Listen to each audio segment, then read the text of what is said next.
di antara madhab Syadzili, madhab Thariqah Naqsyabandiyah. Itu beliau di antara kampanyenya gini kata Thariqah Naqsyabandiyah. Thariqah kami ini yastawi fistifadatiha ar-rijalu wasibyan. Popularitas Thariqah saya mudahnya difahami ini antara orang pinter yang sudah dewasa sama anak-anak kecil ini sama.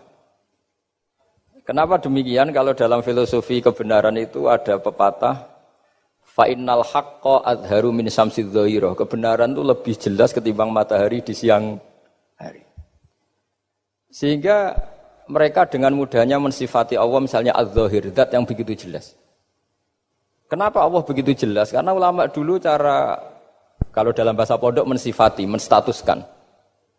Alam raya ini maujud. Maujud itu ada.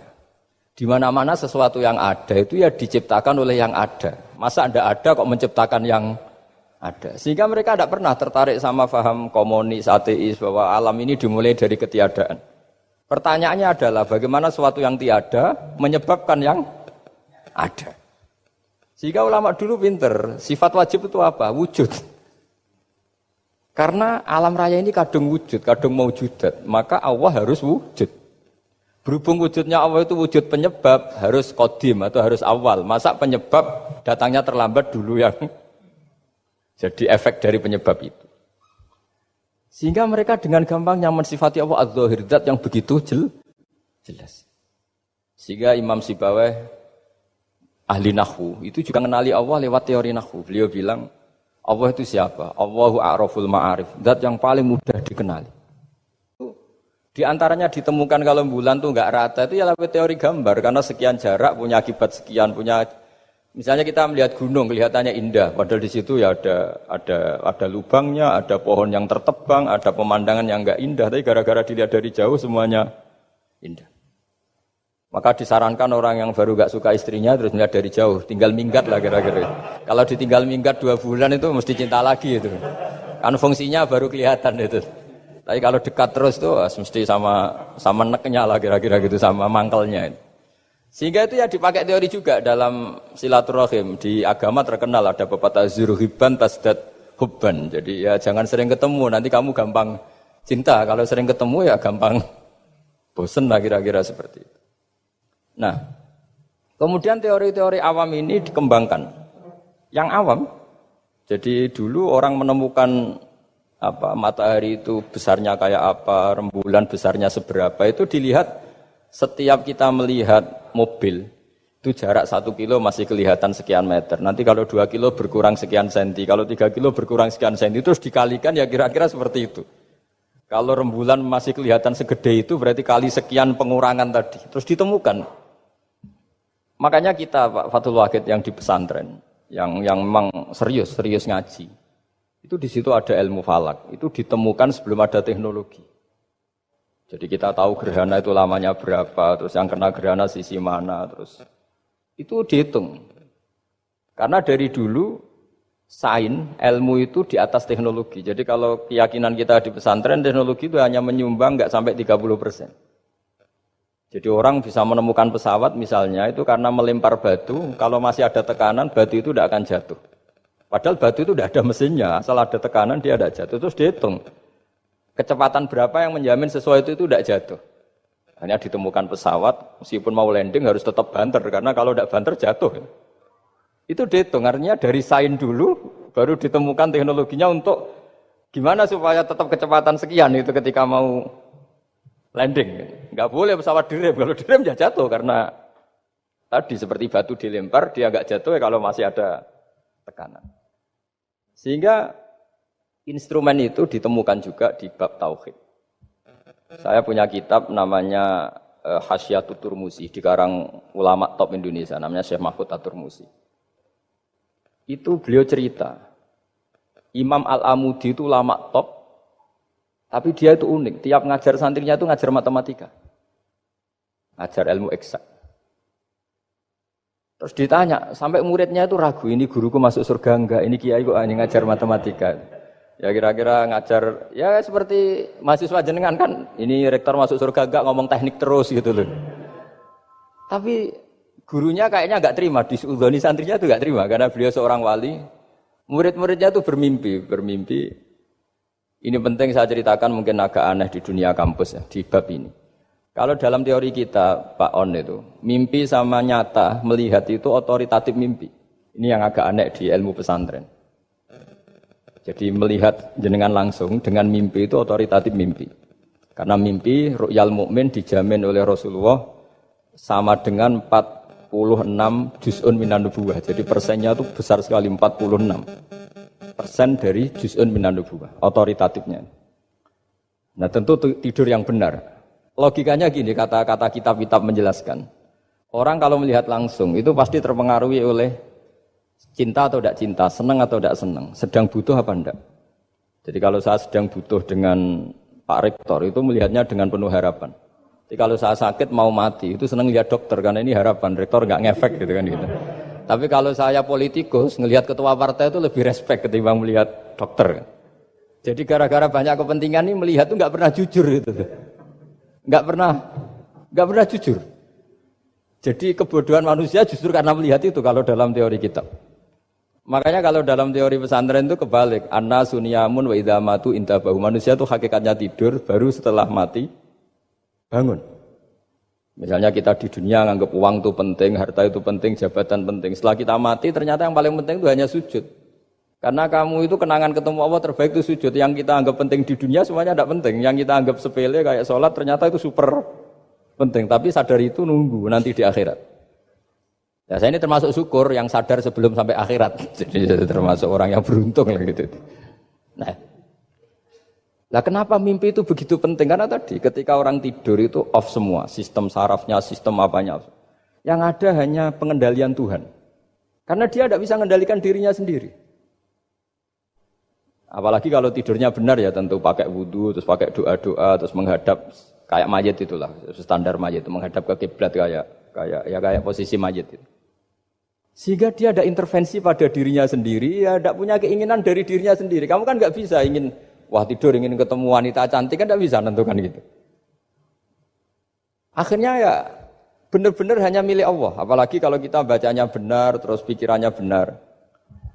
Makanya uniknya dalam Islam adalah doa mau tidur dengan wiridan setelah sholat itu ajarannya Nabi banyak mau tidur. Wiridan subhanallah 33, alhamdulillah 33, akbar 33 dan disempurnakan seterusnya itu. Itu ijazah Nabi kepada Sayyidah Fatimah itu untuk mau apa? Tidur. Bismika wada'tu jambi wa bismika arfa'u. Sampai doanya panjang. Allahumma aljatu zuhri ilaika. Panjang sekali doa mau tidur. Saya yakin jenengan ndak hafal dan ndak. Paling ya bismika wada'tu jambi apa? Bismika Allahumma ahyawamu. Itu sebagian ustaz bilang itu doa ngaji katanya. Ada seorang ustaz saking mangkelnya, ibu sudah baca doa ngaji, belum tak juarai. Bismika Allahumma ahya, bismika wa amun. Wah itu kan doa mau tidur Pak Ustaz. Iya biasanya kalau ngaji tidur. Jadi doa itu kalau itu doa mau. Akhirnya mimpi itu penting. Karena di situ manusia enggak punya nafsu, enggak punya keinginan. Sehingga yang ada itu kata Nabi itu ada sittatun wa arba'una juz'an minan nubuwah. Sehingga dulu itu mimpi itu jadi sarana betul. Kita tahu kan cerita orang-orang dulu. Fir'aun itu kurang jahatnya, kurang kelirunya. Dia mimpi ada api dari Bani Israel yang membakar kerajaannya. Dan semua pentawilnya sepakat itu maksudnya Anda akan dihabisin kerajaan Anda oleh bayi dari Bani Israel. Begitu juga raja zaman Nabi Yusuf. Itu mimpi kalau ngalami ada 7 sapi yang gendut dimakan oleh 7 sapi yang kurus. Jadi mimpi itu sarana bahkan dari orang kafir. Karena ya tadi yang preman ya enggak ada premannya, yang soleh ya enggak ada solehnya, semua dikendalikan oleh Allah Ta'ala pas tidur. Sehingga tidur ini menurut agama lebih otoritatif. Asal dengan tidur yang benar. Jangan tidur sambil ngerokok, terus terbangun karena ininya kena itu. Nah, cerita-cerita unik begini kalau tidak orang pesantren itu tidak tahu. Karena ini memang khas-khas pembalikan satu fakta yang diyakini orang banyak. Sehingga ulama dulu itu cerita, ini saya teruskan. Imam Amudi itu akhirnya murid-muridnya mimpi. Mimpi di situ tanya, Pak Ustadz, Anda masuk surga enggak ketika hidupnya hanya nerangkan matematika? Oh iya, saya bahkan enggak sekedar di surga. malaikat dikumpulin Allah untuk mendengarkan presentasi saya ngajar matematika. Jadi kata dia cerita Allah bilang gini ke malaikat, hei para malaikatku, kenapa kamu iman sama saya? Ya karena saya melihat engkau ya Allah, melihat kekuasaan engkau. Tapi imannya orang ini itu melebihi iman kamu. Wah ya tidak bisa saya melihat engkau langsung, ini tidak melihat engkau langsung. Kenapa begitu yakin seperti yakin kita? Oh iya. Terus Imam Mahmudi, silahkan ajari matematika. Imam Mahmudi mulai ngajari matematika. Terus beliau ngajari ya sederhana. Angka 2, 3 sampai ribuan sampai jutaan. Itu bin nisbat ilal wahid, nisbatun wahidah. Yaitu nisbatul far'i ilal asli. Hanya ngajar itu dok. Dunia ini apapun banyaknya variannya, apapun banyak makhluknya. Itu semuanya adalah nisbatul far'i ilal asli. Angka 2 ya cabangnya 1, 1 juta ya cabangnya 1. Semua itu dimulai dari 1. Jadi di mana-mana hitungan itu dimulai dari 1. Dan 1 ini harus ada, yaitu Tuhan. Matematika akhirnya malaikat, wah keren juga maksudnya. Keren juga maksudnya. Akhirnya Allah bilang, dan itu didawuhkan juga oleh Rasulullah SAW, tuba liman amana bi walam yaroni. Yang hebat itu imannya orang yang enggak melihat saya. Makanya masyhur itu malaikat ditanya Allah, siapa imannya yang paling kuat? Ya kita karena melihat engkau langsung ya Allah. Para nabi.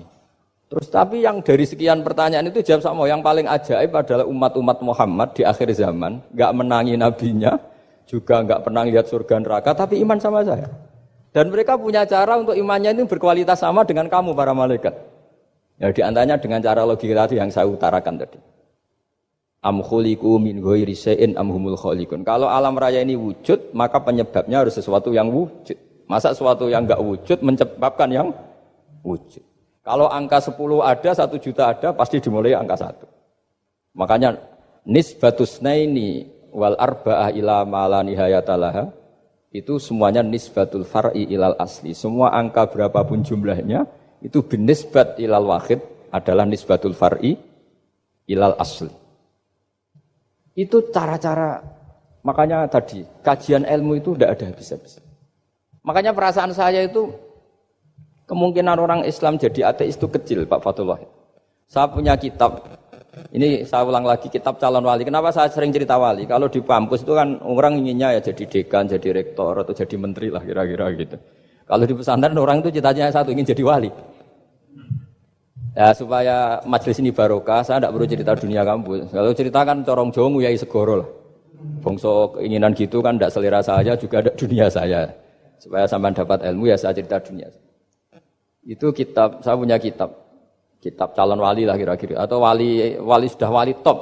Namanya kitab Tasbihul Fuad, karangannya Sayyid Abdul Haddad. Itu beliau cerita, di antara ceritanya itu unik. Kata beliau begini. Saya itu tidak khawatir orang Islam jadi murtad, apalagi jadi ateis. Karena kalimat la ilaha illallah itu sahlatun qaribah, kalimat yang mudah sekali. Sehingga saya tidak khawatir orang Islam yang ketemu orang ateis, ketemu orang macam-macam, asal diajari kalimat ini secara benar. Terus beliau cerita, yang saya takut tuh mereka masalah perempuan dan harta. Kalau iman kayaknya enggak. Singkat cerita yaitu di kitab seperti itu. Singkat cerita, saya ketemu banyak orang yang kuliah di McGill atau kuliah di Amerika, di Jerman, mungkin di Norwegia, di mana-mana, di Australia, dan ketemu teman-teman yang di Korea Selatan juga. Mereka itu orang kebanyakan yang nyuwun sewu enggak keluarga kiai, tapi mereka enggak ada yang enggak tetap iman. Ketika saya tanya, kenapa Anda tetap iman? Padahal ada beberapa negara yang lebih stabil, lebih makmur dibanding negara yang mengklaim sebagai negara Islam. Itu cara berpikir ya sederhana. Enggak lah Gus, kayaknya kok Tuhan kok ada tanggal lahirnya, enggak lah kayaknya yang namanya Tuhan tuh ya awal lah. Masa pencipta langit bumi dituhani orang yang lahirnya di bumi, kayak enggak lah kayaknya. Jadi ya berpikir sederhana. Padahal ya kurang ajarnya Masya Allah. Anak ini ya dugem ya macam-macam, tapi kalau ditanya disuruh yang lain enggak mau dia. Enggak lah, kayak yang benar tetap Islam. Karena kalimat ini yaitu tadi eksistensi Tuhan, tadi eksistensi Allah itu. La ilaha illallah itu kalimatun sahlah, kalimatun qoribah, kalimah yang begitu mudah difahami. Kenapa mudah difahami? Misalnya kita ngaji. Tuhan itu siapa? Yang menciptakan langit dan bumi. Dengan misalnya perbandingan Tuhan itu siapa? Yang lahir di bumi tahun sekian. Enak mana cara kita menerima itu? Kan keren yang menciptakan langit dan bumi. Tuhan itu siapa? Yang ada sebelum langit dan bumi. Dengan misalnya Tuhan adalah yang lahir di bumi. Keren mana? Nah, bayangkan kalau kita punya Tuhan Fir'aun. Sudah mati jadi tontonan kan terus gak keren maksudnya punya Tuhan kok seperti itu. Nah ini yang katanya Syekh Abdul Haddad, kalimat ini sahlatun qaribah. Jika kalimat ini pula yang kita dilatih la ilaha illallah kalimatu haqqin 'alaiha nahya wa 'alaiha namut wa 'alaiha nub'ats atau wa biha nub'atsu insyaallah taala minal aminin. Nah, saya sebetulnya tadi datang itu tidak ingin menjelaskan ini, tapi tadi kata Pak Fathul Wahid, ilmu itu kalau dikaji tambah hari tambah mudah, karena perangkat untuk menemukan bulan itu misalnya enggak rata itu gampang sekali. Pakai teori pemandangan ya bisa, pakai teori gambar juga bisa. Kalau teori pemandangan tadi, kalau kita bisa melihat mobil 2 meter masih kelihatan 2 meter, itu dengan jarak berapa masih orisinil seperti itu. Tambah jauh, tambah tidak kelihatan, tambah jauh, tambah. Nah ternyata setelah 5 kilo misalnya tidak kelihatan. Berarti untuk jumlah 2 meter hilang per 5 kilo. Nah berarti kalau bulan masih kelihatan segitu, berarti jarak kita dan bulan kira-kira sekian ribu kilo. Itu bisa dihitung, itu tambah teknologi.